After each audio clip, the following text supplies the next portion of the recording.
Today's episode is going to be pretty open and honest. I'm going to come right out and say it. Most Catholics suck.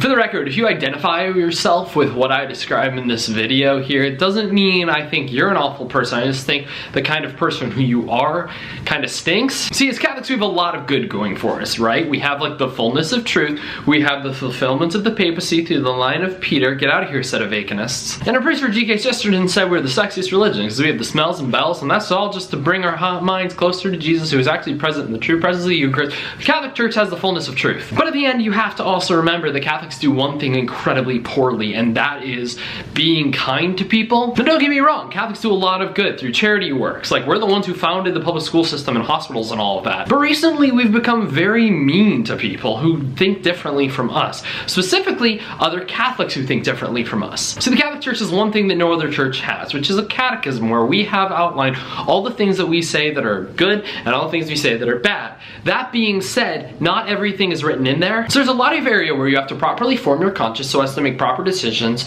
through each individual moment. And that's totally okay, and there's nothing wrong with that. The problem is a lot of people start to think that that's not really the case. I have had so many people, even recently, start to just say, look, here's an issue, and if you disagree, your soul is in jeopardy and you're sinning on matters that are definitely not black and white. A few obvious ones would be things that the Catholic Church doesn't say anything specifically about, such as, let's say, tattoos, what form of books you can read, what form of television. Outside of certain incredibly explicit things, the Catholic Church doesn't say, oh, you can't watch this TV show. Like, the Catholic Church doesn't say you can't watch The Office. Although I've had multiple people come up and say The Office is sinful, it is bad, and yes, The Office. Apparently The Office is a hotbed of sin and degeneracy. And I mean, yeah, maybe it's not the most upstanding moral thing in the world, but that doesn't mean you should avoid it. See, we get so full of ourselves and our heads get so full of a scaredness of any sort of resemblance of anything that could possibly be sin that we forget to enjoy ourselves. People don't want to watch shows because, oh, one episode or even a recurring theme has something that's sinful,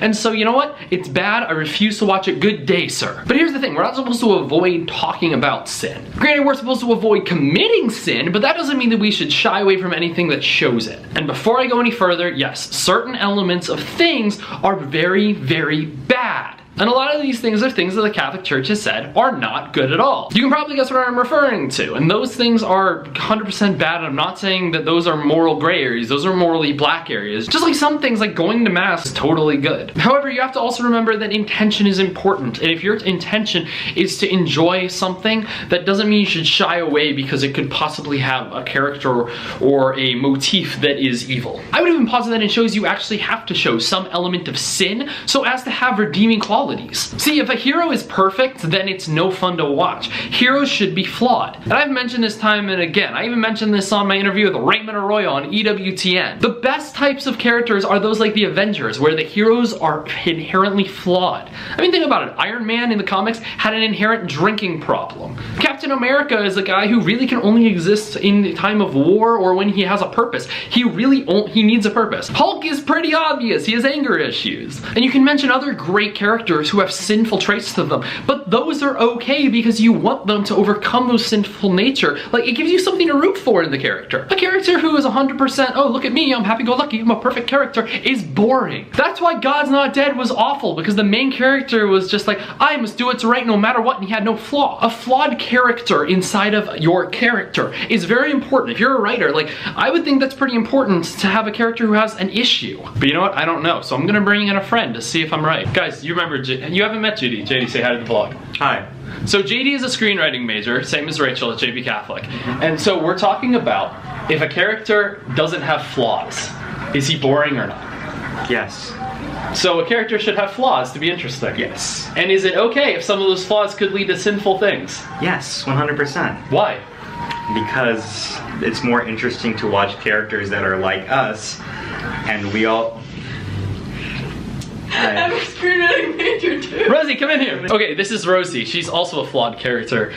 Rosie, what do you think about characters that are completely like have no like flaws to them, or just like perfect, like immaculate beings. They're unrelatable and unrealistic to life. There's no struggle to reach an obstacle if you have someone who's completely perfect with no struggle. Okay, so then the question we're talking about is if a character in a show or something has flaws, does that mean we should avoid the show because we're letting ourselves see sinful actions? No. Absolutely not, no. Didn't John Paul like put that in like his big encyclical or something about that? He was talking about the idea of an artist and that we actually should be, you know, enthusiastic about art that does explore like things that of like a darker nature, because it really shows the entirety of humanity and how like far down we can go or whatever, stuff like that. I don't really know exactly what it was, So but if he wrote something about so like, that. Someone can find that and put a link. So shows like The Office, where some of the characters definitely are not the greatest people, should those shows be avoided? No, it's a good show. If you see like something that you perceive to be sinful on TV, and you look at that and seeing other characters do it, makes you think, I gotta get me some of that. And that's more